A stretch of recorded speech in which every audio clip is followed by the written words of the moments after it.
Mommy and daddies, this video is for you. Sit down and listen properly. So we keep saying no one taught us about financial literacy. Financial literacy is not included in the curriculum. Even as of now, it's still not included. I understand completely, like 100%. I understand you. However, now that you know that financial literacy is not included in the curriculum, what have you done to teach your children financial literacy? Have you thought about it?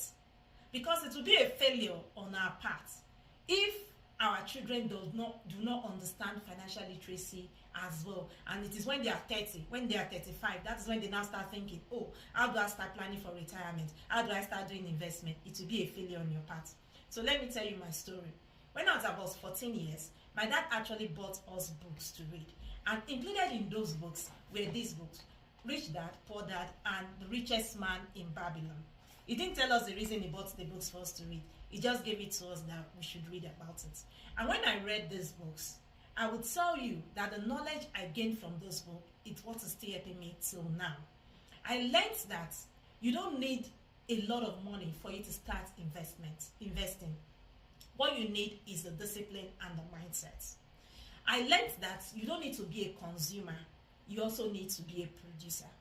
I also learned that you need to set a certain amount aside from whatever money you earn today for your future. Because anything you earn today is from your yesterday's labor, for the now, and for the future. So if you do not set anything aside for the future, when you retire, the future will be looking at you and you'll be looking at the future.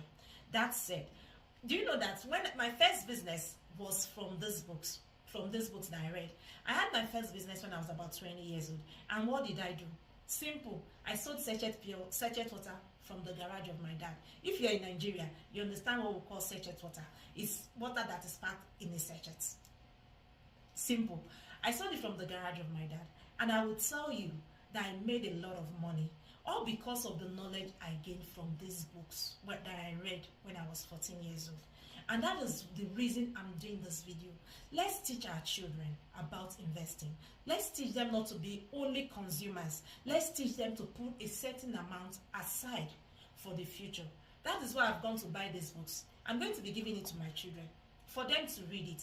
And do you know what? I'm going to test their knowledge on it. I'm going to give them a certain amount and I will tell them, how do you want to spend this money? In short, if they do not tell me that they are going to be investing, they have to go back to read these books. Yes, so I want you to do the same thing for your children. Let's teach these children investment at a very tender age so that they build the mindset. And I can tell you that when they have that mindset, it will be